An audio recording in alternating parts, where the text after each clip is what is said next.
forever on fire. ಕೊಲೆ ಕೇಸ್ನಲ್ಲಿ ಕಾಟೇರನ್ಗೆ ಹೆಚ್ಚಾಯಿತು ಕಾನೂನಿನ ಕಂಟಕ. ದರ್ಶನ್ಗೆ ಫೋನ್ ಕಾಲ್ ಡೀಟೇಲ್ಸ್ನಿಂದ ಈಗ ಡವ ಶುರುವಾಗಿದೆ. ದರ್ಶನ್ ಫೋನ್ ಅನ್ನ ವಶಕ್ಕೆ ಪಡ್ಕೊಂಡು ಕಾಲ್ ಡೀಟೇಲ್ಸ್ ಅನ್ನ ಕೂಡ ಪೊಲೀಸರು ಕಲೆ ಹಾಕ್ತಾ ಇದ್ದಾರೆ. 400ಕ್ಕೂ ಹೆಚ್ಚು ಫೋನ್ ಕಾಲ್ ಅನ್ನ ಈಗಾಗಲೇ ಪೊಲೀಸರು ಪರಿಶೀಲನೆ ಮಾಡಿದ್ದಾರಂತೆ.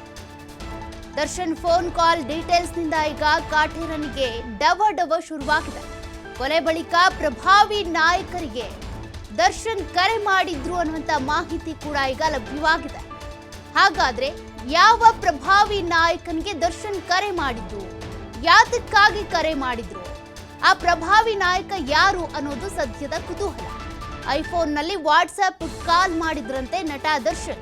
ಅಂದ್ರೆ ರೇಣುಕಾಸ್ವಾಮಿಯ ಹತ್ಯೆಯ ಬಳಿಕ ಪ್ರಭಾವಿ ನಾಯಕನಿಗೆ ಕಾಲ್ ಹೋಗಿದೆ. ಆ ಪ್ರಭಾವಿ ನಾಯಕ ಯಾರು, ಯಾಕಾಗಿ ದರ್ಶನ್ ಕಾಲ್ ಮಾಡಿದ್ರು, ಯಾರೇ ಆಗ್ಲಿ ಸಮಸ್ಯೆ ಅಂತ ಬಂದಾಗ ಆ ಸಮಸ್ಯೆಗೆ ಪರಿಹಾರ ಕೊಡ್ತಾರೆ ಯಾರಾದ್ರೂ, ಅಥವಾ ನಮ್ಮ ಸಮಸ್ಯೆಗೆ ಜೊತೆಗೆ ನಿಂತ್ಕೊಳ್ತಾರೆ ಅಂದ್ರೆ ಅಂತವ್ರಿಗೆ ಕಾಲ್ ಮಾಡ್ತಾರೆ. ಹಾಗಾದ್ರೆ ದರ್ಶನ್ ಕೂಡ ಯಾರಾದ್ರೂ ಪ್ರಭಾವಿ ನಾಯಕನಿಗೆ ಕಾಲ್ ಮಾಡಿ ಇದ್ರ ಬಗ್ಗೆ ಮಾಹಿತಿ ಹೇಳ್ಕೊಂಡಿದ್ರ, ಹೀಗಾಗ್ಬಿಟ್ಟಿದೆ, ನಾನು ಈ ಕೇಸ್ನಿಂದ ಹೊರಗೆ ಬರಬೇಕು ಅಂತ ಏನಾದ್ರೂ ಮಾಹಿತಿ ಹಂಚ್ಕೊಂಡಿದ್ರ?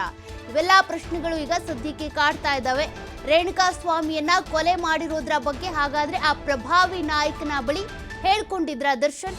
ಈ ಕೇಸ್ನಿಂದ ಹೇಗಾದ್ರೂ ಬಚಾವ್ ಮಾಡಿ ಅಂತ ಬೇಡ್ಕೊಂಡ್ರ ಅನ್ನುವಂತ ಪ್ರಶ್ನೆಗಳು ಸಹಜವಾಗಿನೇ ಕಾಡ್ತಾ ಇದೆ.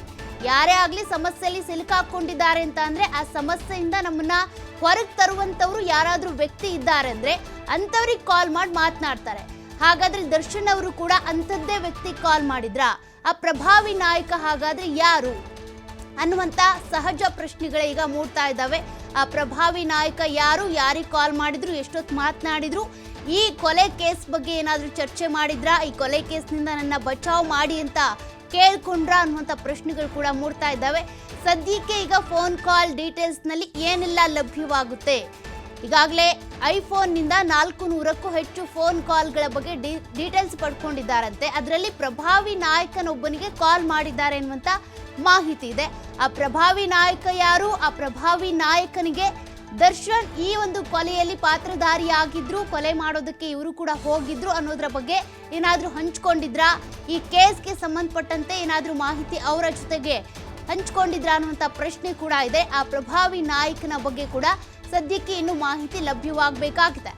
ಈಗ 400ಕ್ಕೂ ಹೆಚ್ಚು ಫೋನ್ ಕಾಲ್ಗಳ ಬಗ್ಗೆ ಪೊಲೀಸರು ಡೀಟೇಲ್ಸ್ ನ ಪಡ್ಕೊಂಡಿದ್ದಾರಂತೆ.